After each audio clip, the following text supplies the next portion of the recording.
Hello, I'm Wilson Tursina Adam. I'm a student for MBA program in IITB Bandung. First of all, I'd like to thank you to Mr. Oni Bintoro for the lecture in Business Economic class. It giving me another experience and point of view, and also fun in learning economics. Okay, in this opportunity, I'd like to explain about demand theory. Demand theory is one of the most important aspects of managerial economics, since a firm would not establish or survive if a sufficient demand for its product did not exist or could not be created. The demand for commodity arises from the consumer willingness and ability to purchase the commodity. There are many forces that affect demand are the price of the commodity, consumer's income, the price of related commodities, consumer's taste, and other more specific forces that are important for the particular commodity. Here, I'm going to explain about how tastes affect demand and how it affects the company in shaping their business.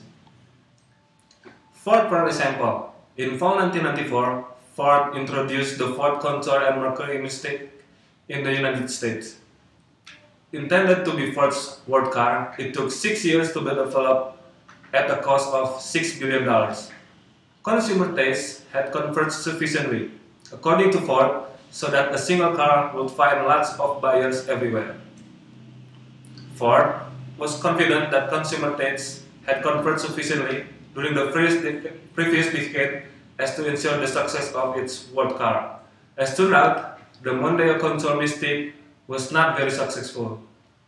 Undeterred, Ford tore up its management structure, abolished its regional companies, and turned itself into a world company that made global cars. So, why Ford failed to sell the car to United States and European market? There are changes in the consumer's taste in the car.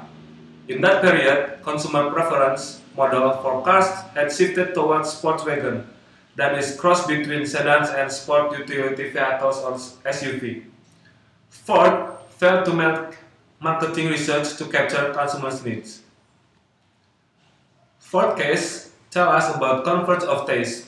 Taste in the United States affect taste in other countries, and taste abroad the United States strongly influence taste in the United States. Nowadays, based on article The Globalization of Markets in the Harvard Business Review, Theodore Levitt asserted that consumers from New York to Frankfurt to Tokyo want similar products, and the future success would require more standardized products and pricing. Market researchers have discovered that similarities in living styles among middle-class people all over the world, and the similarities are growing with rising income and education level. With the tremendous improvement in the telecommunication, transportation, and travel, the cross-fertilization of cultures and the convergence of taste can be expected to accelerate in the future. Now, we have come to our conclusion. Ford had to make marketing research if one to launch new products. Demand on goods is affected by a lot of factors, including consumer taste. The rising of incomes and education can shift demand on goods to the right side of equilibrium. Ford have to make good research in every time of period because in that time of period, consumer have a different taste and preference. Okay, that's all from me about the demand theory and Ford case. Before the end, I want to thank Mr. Oni Bintoro for the lecture and guidance in economic class. Thanks for the insight. Thank you.